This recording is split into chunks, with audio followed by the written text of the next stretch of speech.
Hello, everyone. Today on the Final Bar, I'm talking to Jonathan Krinsky from BTIG. We'll talk about this market. I feel like I've introduced many of our shows in the last couple weeks as if you love volatility, you probably loved the market today. This times 100 is, I feel like, what we experienced in this trading session. The Nasdaq up over 3.5%. The S&P finishing the day up 2.5%. Energy stocks down big as oil prices down over 10% in one session. How does that impact the long-term trends? Ladies and gentlemen, this is the Final Bar.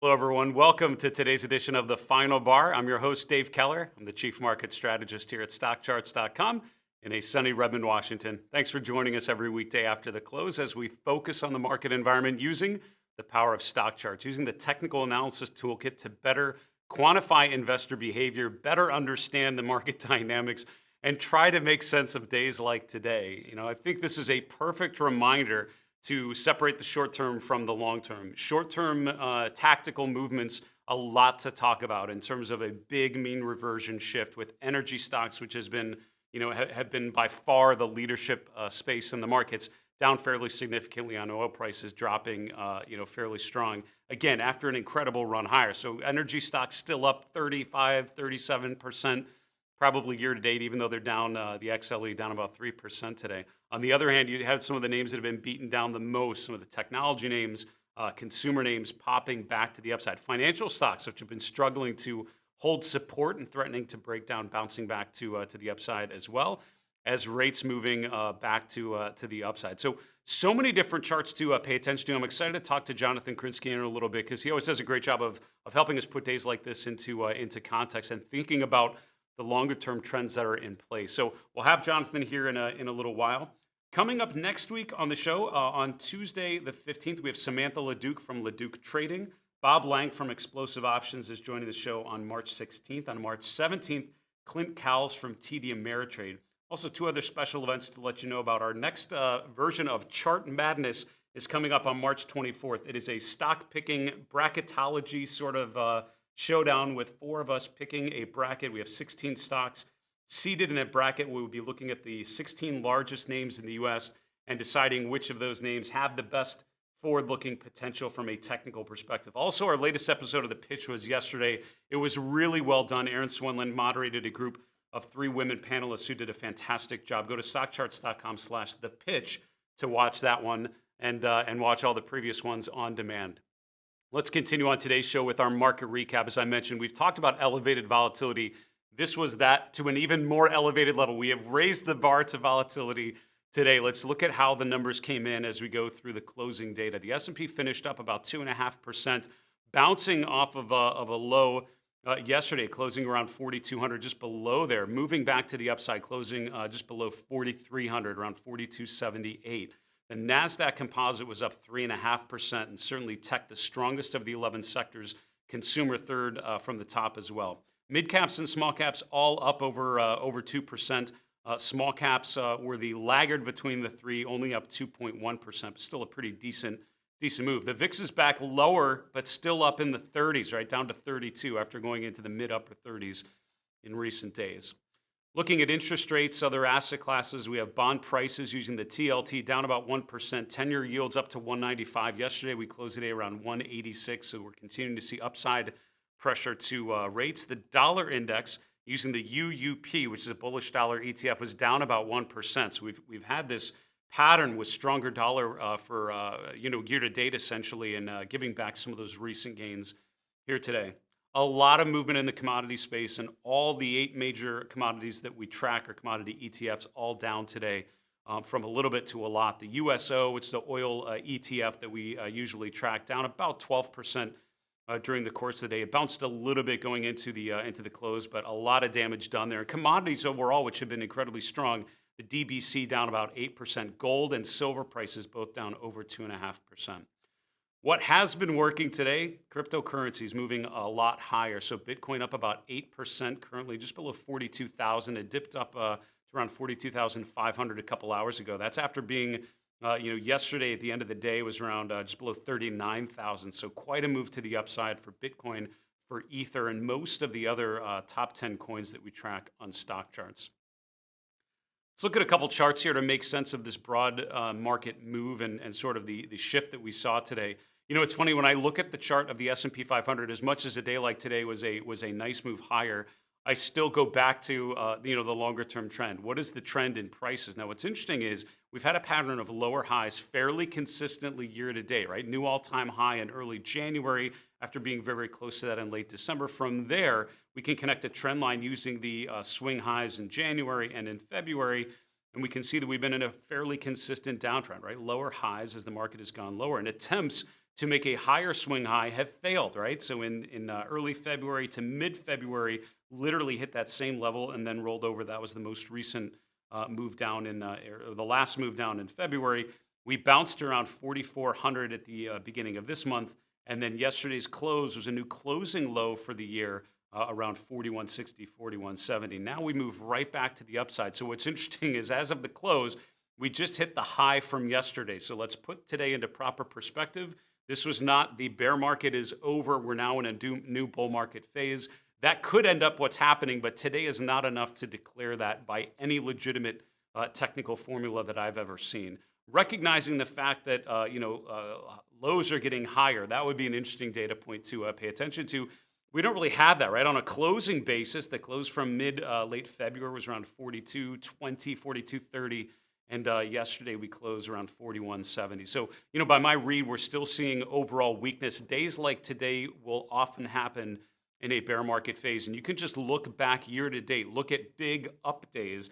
The intraday low is probably the most significant. It was such a swing from the open to the close. But at the end of the day, that was a pause within this longer term downtrend. I have to think of it that way until the price evidence, until the momentum shifts a little more meaningfully away from a bear market phase to more of a bull market phase. I'm not seeing enough of that yet. Now, having said that, this is quite a mean reversion day, right? Technology shares up about 4% using the XLK. Financial stocks 3.7%. Consumer discretionary up 3.2%. Materials up 3.1%. What's interesting, though, as we look at some of these stocks, again, this is one of those where depending on what you look at, you get a very certain feel of the market. If you look at the sector summary page, you probably think raging bull market move. What a huge swing. Technology up 4%. This has got to be a huge win. Here's Apple. Apple was up 3.5% today. That is not a bad day. That's a decent up day. But it's still sort of just, you can barely see that 3.5% move within the context of this trend that's been in, right? It's been at the very least in a consolidation phase, at worst in a distribution phase, right? A pattern of lower highs. You can connect a trend line using the highs from the last couple months, and it's continuing to slope lower. Today's move, while significant out of a pretty beaten down close yesterday, still not even getting close to a trend line using the previous highs. I would also note on the chart of Apple, look at the RSI, right? The RSI is below 50. We talked with one of my guests last week. We were talking about RSI ranges, and particularly when the RSI is above 50 or below 50. That was John Gagliardi from Fidelity. That was last Thursday, I want to say. So the RSI on Apple is still below 50, right? Still sort of in a downtrend range, right? So let's remember that there has to be a lot more movement, a lot more of a recovery to start to show a bullish, like a true bullish follow through on some of these charts. On the other side, you have energy stocks, which have given back some of their gains. I talked with some of my guests in the last week or so. I think with Matt Tuttle, we talked in particular about energy stocks. With Craig Johnson, we talked about the run in energy, and they were overdue for a pullback. So days like today actually fit in, I would argue, to the bull market thesis for energy stocks. Energy stocks can work and have days like this where they actually digest some significant gains that they've had year to date. There could be upside for energy. There's no reason to think that on its own tells you that there's a top. So a downtrend is made of days like this that start to string together. A new uptrend in technology is made of a string of days that are starting to show some renewed strength. Let's finish off our Market recap, looking at the Mindful Investor Live chart list, and we'll start looking at some breadth data here just for a moment. But we're going to do a segment a little later in today's show called Banking on Breadth. We'll go into a lot more detail.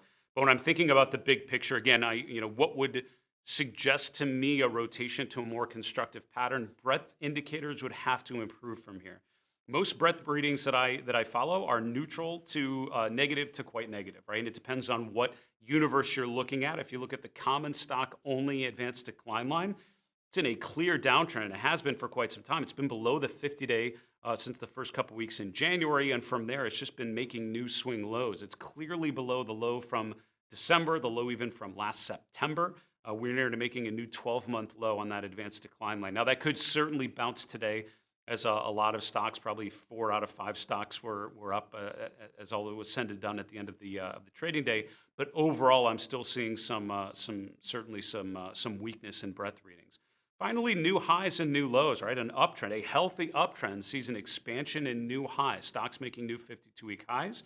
A downtrend shows a healthy number of new lows. Stocks not just breaking down through support, but breaking down through 12-month support, right? Significant support levels. Right now, you can actually see a pretty decent number of both, right? If you look at the New York Stock Exchange, you see an increasing number of new highs and an increasing number of new lows. It brings to mind the Hindenburg omen, which actually triggered December, January, February. You saw that combination of patterns where there's an expansion in new highs and new lows, but breadth conditions really triggered to the downside and registered a significant sell signal toward the beginning of this year. We need to take a quick commercial break. We'll be back with today's guest, Jonathan Krinsky. We'll see you in a minute.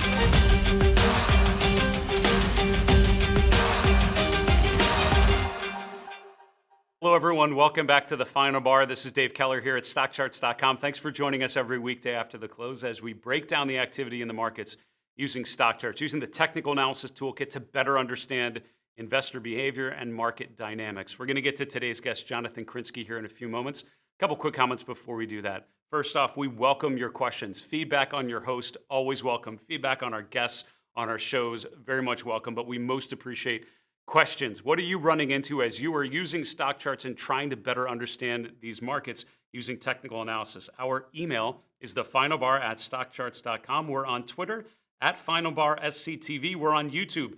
Put a comment below the video you're watching on our YouTube channel. We'll gather all those questions. Hope to answer one of yours live on the air tomorrow's show on Thursday of this week. Also go to StockChartsTV.com. That's our on-demand platform.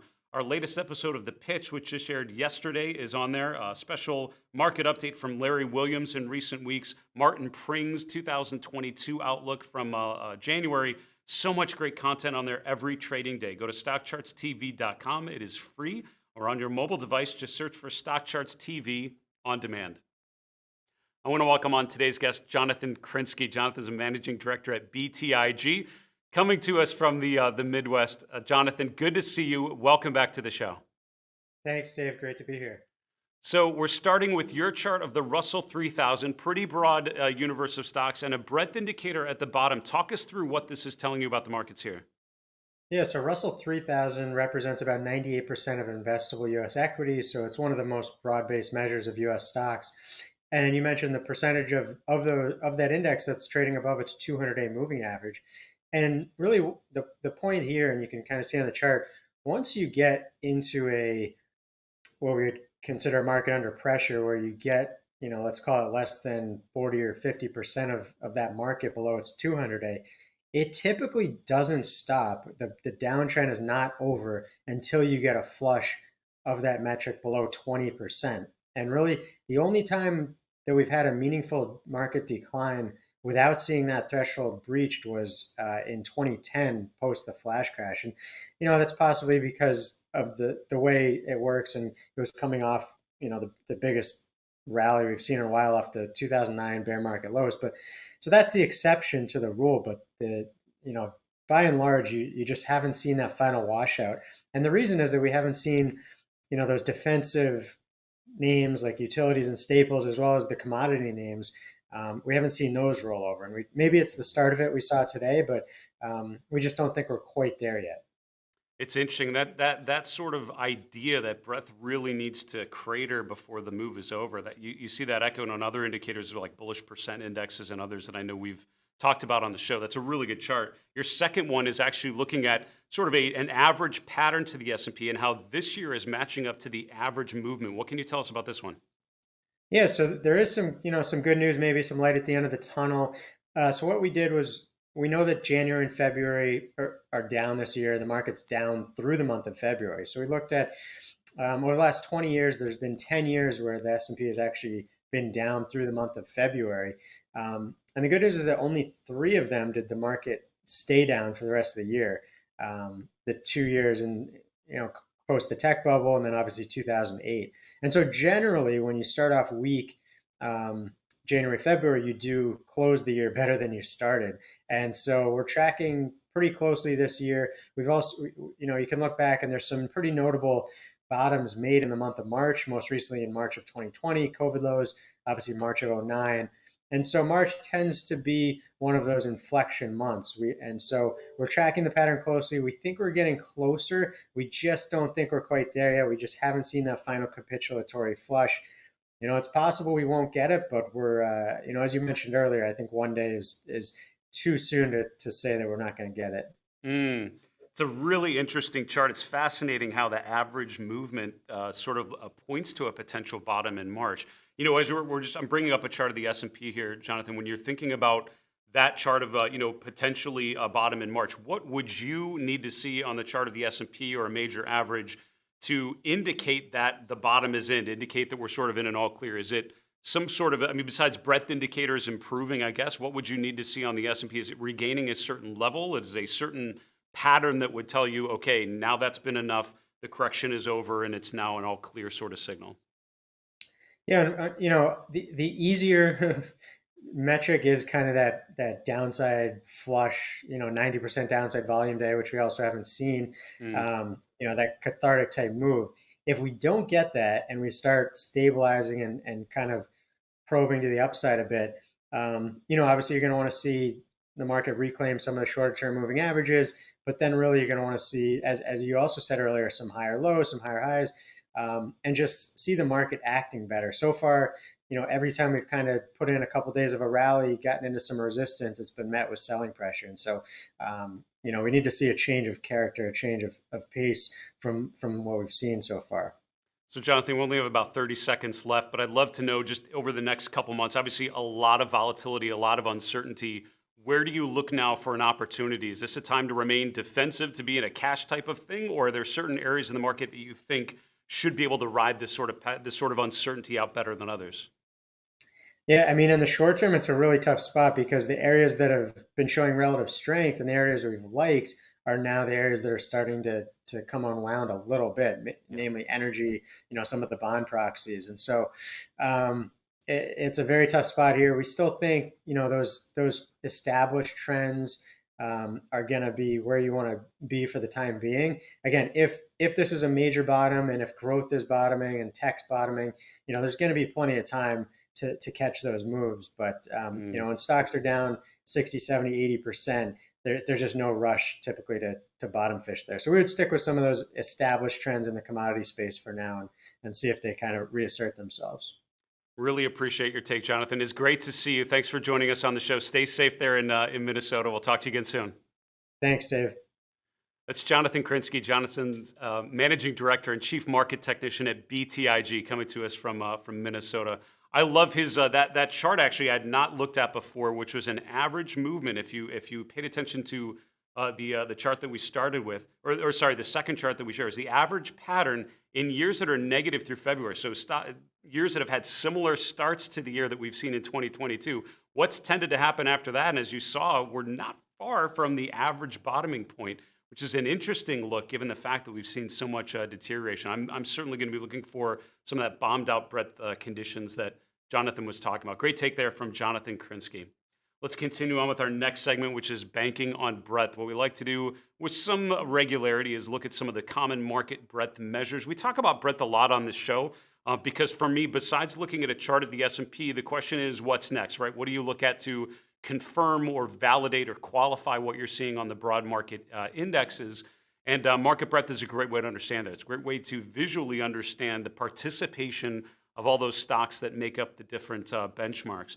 This is my main breadth indicator list, and if you're a StockCharts member, what you can do is actually download this. It's part of the, I think it's called Dave Keller's Morning Coffee Routine Chart Pack. If you know how to get to the chart packs off of your dashboard, you can download all of these and use the charts in your own process. This particular list is a series of market breadth indicators, and I organize it like this. It starts with just some basic measures of advancers, decliners, right? Which is probably the most simple way I've found to measure breadth over time. We then look at stocks above key moving averages, bullish percent indexes, which look at point and figure charts of some of the S&P and NASDAQ 100 members. The McClellan oscillator, which is Tom McClellan's adaptation, really is his parents' adaptation of advancers, decliners, and smoothing that data out over time. We then look at new highs, new lows, a little bit of volume, and then some of the commonly followed sort of thematic plays like the Hindenburg Omen, the Zweig breadth thrust, named after strategist Marty Zweig. Let's look at some of these charts together and see what we can find. I mentioned this earlier in the market recap, the advanced decline line. And when I'm looking at the cumulative advanced decline lines, again, these are very subjectively color-coded green, amber, or red, like a stoplight, depending on how I perceive the overall trend. And you can see by the color coding, fairly negative here, and it's been that way for a little while. I think all of these have now broken down or very close to have broken down their lows from December. All four of them have gone to a new low for the year just in the last week or so, and that shows you the distribution that we've been dealing with. While the S&P has been rolling over, while the NASDAQ's been leaning over, it's a lot of individual stocks that are propelling those indexes to the downside. Next chart I want to look at is just the advanced decliners day to day. So the cumulative advanced decline line basically takes this chart, which is the daily read of advancers and decliners. And here I'm showing them as a percentage of the total listings. So what percent of the NYSE listings are up on the day, what percent are down? You can see by the simple percentages here is basically a 3-to-1 ratio of advancers to decliners today. About 3/4 of the New York Stock Exchange up on the day, about a 1/4 down on the day. That's not a 90% up day. That's not a everything was up sort of day. That's a most things were up sort of day. And we've seen those even during this bear market phase. If you look year to date, you can see a number of times where we've had those bounces. And what's happened in those have actually been during the bear market rallies before the next leg down. And that's what I would be on warning for after you get a day like today where you get a big bounce. These sort of bounces often will turn into the next lower peak that we have to deal with. Next chart I'll look at is stocks above their moving averages. Jonathan showed a chart with percent of stocks above their 200-day. And I thought that was an interesting way of looking at it, particularly looking over the long term and identifying how washed out that indicator gets at major market lows. And his conclusion, which I don't disagree with, is the fact that we're not there yet. The indicators haven't become so negative that it's similar to previous really significant bear market bottoms. Tells you there's more room for downside here, and I would agree. When I'm looking at the S&P 500, I'm seeing as of yesterday's close, 36% of the S&P above their 200-day moving average. That's 2 out of 3 S&P members below.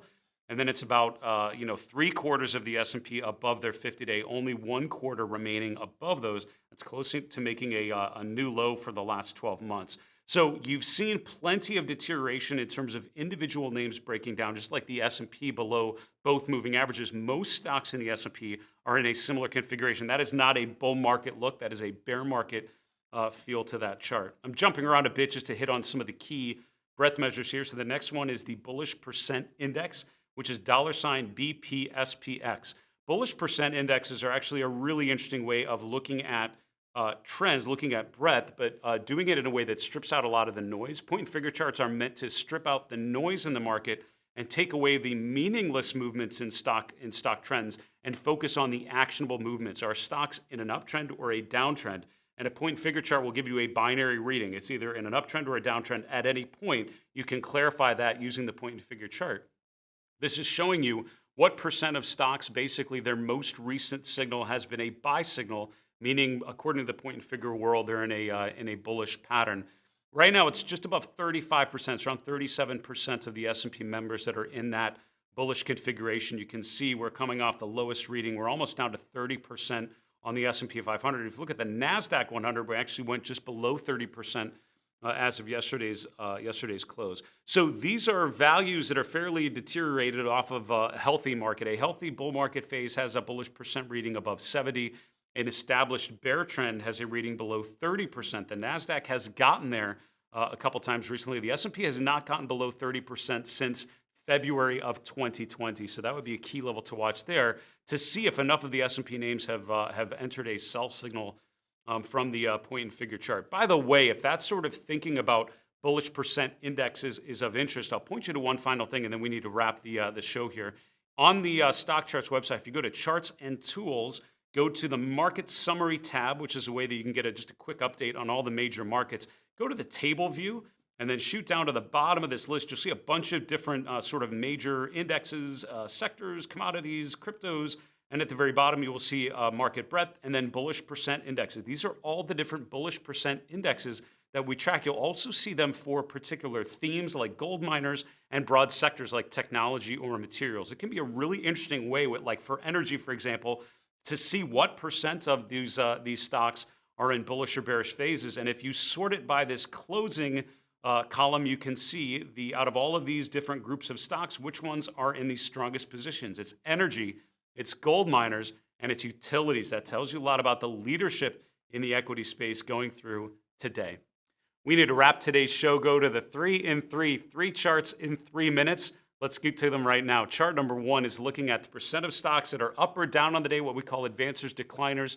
I mentioned the cumulative advanced decline lines that are deteriorating. On a day like today, where you see a big down day yesterday and then a big up move, this can be an interesting chart to look at just to see how many stocks were pushing the market higher. Was this a smaller number of larger names that were able to propel the indexes higher? Usually on a day like this, it speaks of broader participation in the current day's move. And that's what we see here is about a 3-to-1 ratio of stocks closing higher versus stocks closing lower. And that's a decent day, but that's not the strongest day you will ever see. Often you look for this indicator to get above 80% or what we would call a 90% up day, which means literally 9 out of 10 stocks are up on the day. We didn't quite get there. And if you look year to date, you'll find a number of times where you've had this sort of day. This has been during those bear market rallies where the S&P has rallied significantly off of a new low, has essentially made a lower high, and then rolled over. And that's what I would be looking for given the strength that you've seen today. I think this could be part of a bear market rally phase.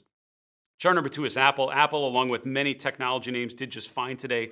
Apple was up 3.5%. I would just remind you, if you're looking at today's trading, if you're looking at a watch list or a monitor and looking at percent change, you'll see a lot of green and probably feel really good about prospects for stocks. I don't want to dissuade you from being optimistic because I'm naturally an optimistic person, but as a technical analyst, I focus a lot on risk management. And I would say days like today, let's remember these are coming out of fairly bombed out levels. So the chart of Apple is still in a downtrend, or at the very least, a consolidation phase. That chart of Apple has a lot to prove before we get any sort of all clear signal, and it's still not far off of a breakdown. Apple gets below 155 or 153, which would put it below the 200-day moving average for the first time since March 2020, would be a significant level, I think, that could tell you that the next leg lower is actually in progress. Finally, you flip that sort of idea over and you get what happened to the energy stocks. ExxonMobil, as with many energy stocks, pulled back today. This is after coming to a new all-time high yet again after a series of new all-time highs over the last week and a half. ExxonMobil down 5+% today. A lot of energy stocks down as well, looking at Chevron and ConocoPhillips and a lot of the big integrated and E&P stocks all giving back some of those recent gains. But let's remember, these stocks are still up significantly year to date. And if you look at the relative strength of ExxonMobil, you can see it's been a consistent outperformer. Today's down move basically almost right sizes that trend and actually brings it back to a more manageable level. If you've been missing out on the energy trade, moves like this could actually give you a better entry point. That's the ideal situation. So on a chart like XOM, I would be eyeing that recent low. It's around 75, which granted is another 7 or 8 points below current levels, but not too unattainable and still can stay above that level and remain in an uptrend. Folks, that is our show for today. Special thank you to Jonathan Krinsky joining us from Minnesota at BTIG. For StockCharts.com in Redmond, Washington, I'm Dave Keller. Have a great night. Hey, Grayson Rose here with StockCharts. Thank you so much for watching. I hope you enjoyed that video. If you did, consider giving it a like down below, maybe leave us a comment, and if you're new to the channel, you can subscribe at the link up above. We're gonna bring you daily content from an incredible collection of technical analysts and financial experts.